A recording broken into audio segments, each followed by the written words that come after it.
How to Quantum Shift by Utilizing a Living Word, a book.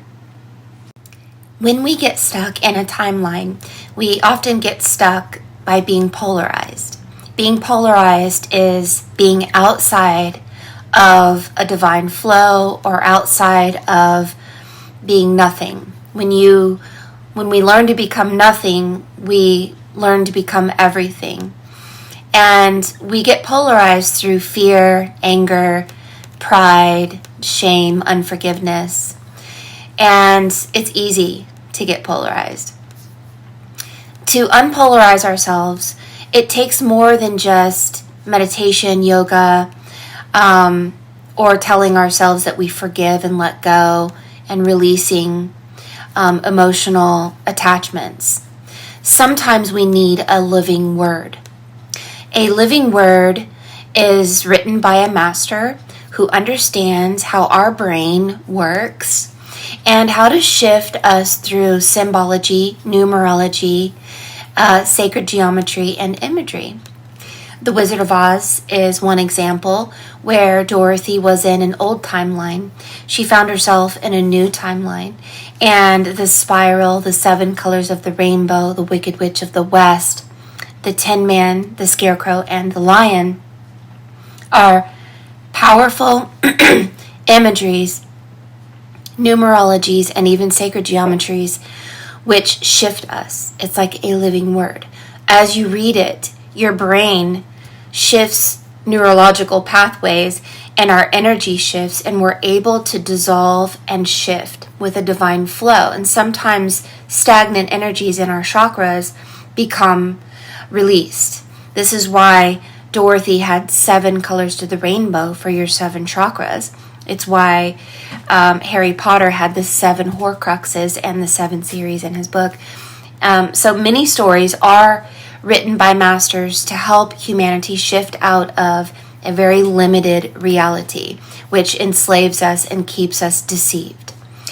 One deception is the I am God. And the I am of the Old Testament was the god Yam. The god Yam was the god of floods, the god of war. And so the I am is the Wicked Witch of the West as far as an allegory.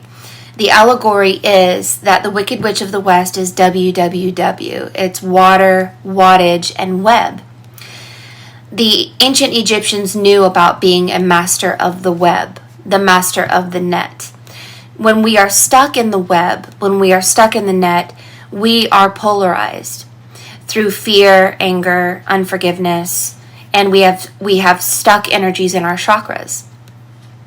To fly like a pretty little bluebird over the 7 colors of the rainbow is an allegory of being free of any stuck energies in our chakras. So the story of Jesus, he had 7 wounds, and these 7 wounds could only be healed through death.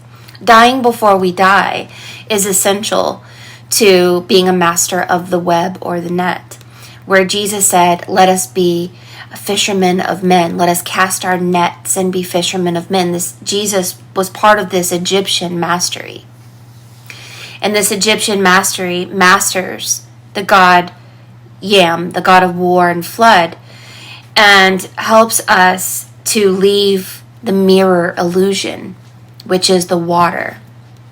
And when we understand the 7 spirits of God are directly connected to our 7 chakras, the 7 continents, 7 seas, 7 days in a week, 7 metals, 7 musical notes, 7 trumpets, 7 seals, 7 wonders of the world. And these 7 energies, forgive 70 times 7, are all about bouncing from the illusion, water, the flood god, to becoming a master of it. So really, the entire Bible is shifting us from Pisces, water, to Aquarius, walking on water, like Jesus. And so the golden age of Aquarius is about moving from the moon to the sun. So if you feel stuck, I encourage you to read The Labyrinth, The Lord of the Rings, Harry Potter, Wizard of Oz. They all have numerology, sacred geometry, and imagery which will help you shift. And it'll really propel you and help you to dissolve yourself and become someone else. Become Dorothy, become Harry Potter, become Jesus Christ. And it is a manipulation of the mind, but it isn't to hurt you, it is to help you. The Bible ends in a fire. And the world being set on fire is an allegory or a communication to your subconscious mind to let go of the old world which enslaves us and deceives us and helps us to shift to a better world, a world of heaven, where we seek first the kingdom of God and all the things that we want will be added unto us. And so we learn to live in joy. But we cannot live in joy if we keep saying, I am like the God Yam. Because I am not Mary Moses. This is the character that adopted the world like a mirror. And everything that I am, I carbon copied like a mirror from the illusion. Who I really am is something much grander. So to say I am is the God Yam, and that is the God of floods and wars. Jesus said, I am 7 times.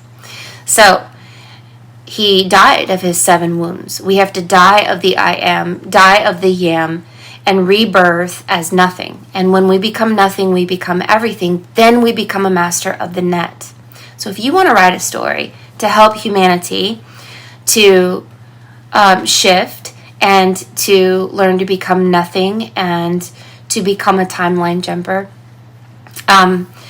then you would have to become an alchemist. You'd have to become a student of symbology, numerology, and sacred geometry so that you know that what you are writing is helping a person shift out of themselves and into a body of a collective consciousness which is aware. And awareness and knowledge literally is the key of Solomon, which helps us to become a grander and much larger version of ourselves. So Solomon is Sol, sun, which dominates Oman, the moon. So when we become the sun, which dominates the moon, instead of the moon dominating the sun, which is Yahshua. Yah is moon, Shua is sun.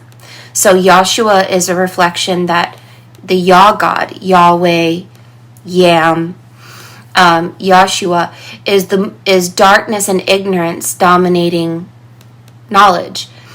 When knowledge dominates ignorance, when spirit dominates flesh, when truth dominates the lie, then we've gone through a polar shift. And that polar shift is the sun dominating the moon. It's an amazing story. So read a living word if you're stuck. And dissolve yourself into another character and enjoy the book and just understand that it's all allegorical, never literal.